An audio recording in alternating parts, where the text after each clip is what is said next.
I'm Mark Tudor-Jones. I'm Professor of Cities and Regions at CASA, and shortly I'll be starting a new module on city futures.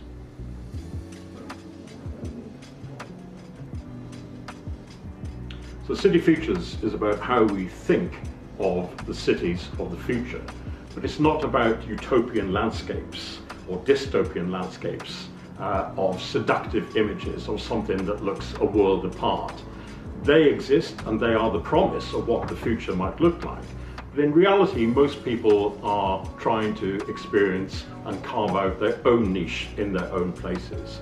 That's about accessing basic services, about dealing with affordability and unaffordability of our cities, and ensuring that infrastructure is up to date and relevant for our needs as well. So what this module does is look at those opportunities, the seductive future on one level, and trying to marry it up with the lived experiences that we all experience on a day-to-day basis. The way that governments have been trying to manage places is now, you could say, not fit for purpose, because it doesn't take into account of the massive technological changes that are occurring and affecting how we live in places. And also we're using fairly archaic methods.